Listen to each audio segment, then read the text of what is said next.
আপনারা দেখছেন একুশে টেলিভিশন।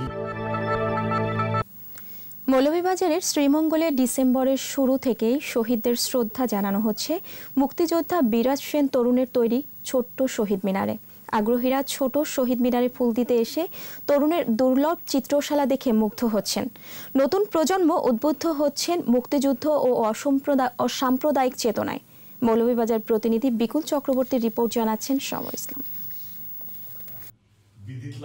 বীর মুক্তিযোদ্ধা বিরাজ সেন তরুণ ১৯৭৫ সালে সপরিবারে বঙ্গবন্ধু শেখ মুজিবুর রহমানকে হত্যার পর আবারও অস্ত্র হাতে নিয়ে যোগ দেন কাদের বাহিনীতে। এরপর ফেরারি জীবন। অনেকদিন পর দেশে আসেন, ততদিনে শরীরে বার্ধক্যের হাতছানি। জানান, বিজয় দিবস, শহীদ দিবস বা স্বাধীনতা দিবসে শহীদদের শ্রদ্ধা জানাতে শহীদ মিনার বা স্মৃতিস্তম্ভের ভিড় সহ্য করতে পারেন না। তাই নিজে সেগুন কাঠ দিয়ে তৈরি করেছেন ছোট্ট এই শহীদ মিনার, যেটি দৈর্ঘ্য প্রস্থে 11 ইঞ্চি মাত্র।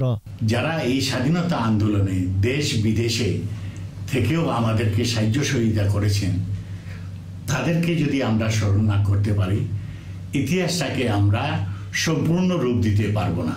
এর বাইরে তিনি শ্রীমঙ্গল বধ্যভূমি ৭১ উন্নয়নে কাজ করেন। নিজের বাসায় বঙ্গবন্ধু, মুক্তিযুদ্ধ ও যোদ্ধা এবং বিভিন্ন দেশের অসাম্প্রদায়িক ব্যক্তিদের ছবি সংগ্রহ করে গড়ে তুলেছেন চিত্রশালা। তা দেখে মুগ্ধ হন দর্শনার্থীরা।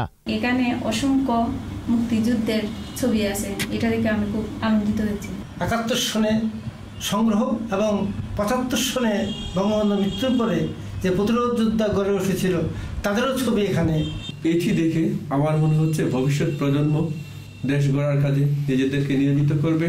এবছর করোনার কারণে বিজয় দিবসের অনুষ্ঠান সীমিত হলেও ডিসেম্বরের শুরু থেকেই ছোট এই শহীদ মিনারে শ্রদ্ধা জানান অনেকেই। মিনারটিতে ফুল দিয়ে খুব ভালো লাগছে। সমর ইসলাম, একুশে টেলিভিশন।